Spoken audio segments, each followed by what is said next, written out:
নমস্কার বন্ধুরা, Soumik kitchen and daily vlog চ্যানেলে আপনাদের সকলকে স্বাগত জানাই। আজকে আমি খুব সহজ একটি রেসিপি আপনাদের সাথে শেয়ার করব, ঝিঙে আলু পোস্ত। এটি বানানোর জন্য প্রথমে আমি ঝিঙে আর আলু আর 3টি মতো চেরা কাঁচা লঙ্কা ভালো করে কেটে নিয়েছি। তারপর একটি ওভেনে কড়াই বসিয়ে কড়াই সামান্য পরিমাণে সর্ষের তেলকে গরম করে নিয়ে তাতে ঝিঙেগুলো দিয়ে দেবো। ঝিঙেগুলো দেওয়ার পর ভালোভাবে ঝিঙেগুলো ভেজে নেব। এই অবস্থায় দেব সামান্য পরিমাণে নুন আর হলুদ গুঁড়ো। নুন হলুদটা দেওয়ার পর ভালো করে ঝিঙেগুলোকে 3 থেকে 4 মিনিট মতো নাড়াচাড়া করে ভেজে নিয়ে একটি পাত্রে তুলে রাখবো।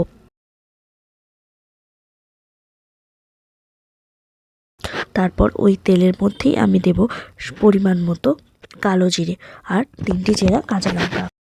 কালো জিরে আর কাঁচা লঙ্কাটাকে ভালো করে ভেজে নিয়ে তাতে আলুগুলো দেব। আলুগুলোকে বন্ধুরা লাল লাল করে ভেজে নিতে হবে।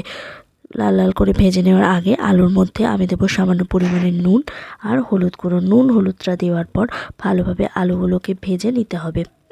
আলুগুলো ভেজে নেওয়ার পর সেখানে আমরা দেবো আগে থেকে ভেজে রাখা ঝিঙেগুলো।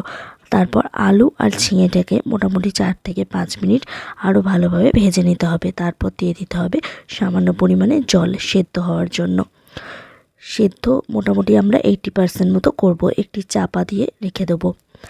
তখন আমি একটি মিক্সি বাটিতে 2 চামচ মতো পোস্ত দিয়ে তারপর সামান্য পরিমাণে সেখানে জল দিয়ে ভালো করে একটি পেস্ট বানাবো।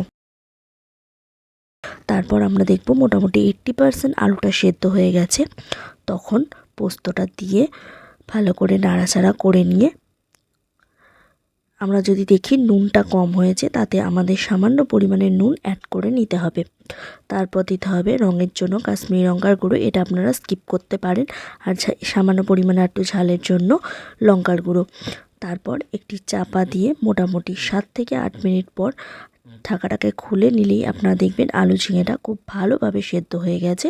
ব্যাস রেডি হয়ে গেল আমাদের ঝিঙে আলু পোস্ত। এইভাবে আপনারা ঝিঙে আলু পোস্তটা রেডি করুন।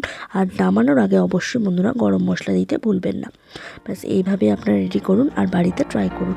আমার রেসিপিটা ফলো রাখুন আর অবশ্যই আমার চ্যানেলটিকে লাইক, শেয়ার আর সাবস্ক্রাইব করতে একদমই ভুলবেন না। আরও নতুন নতুন রেসিপি দেখার জন্য আমার চ্যানেলটিকে ফলো রাখুন।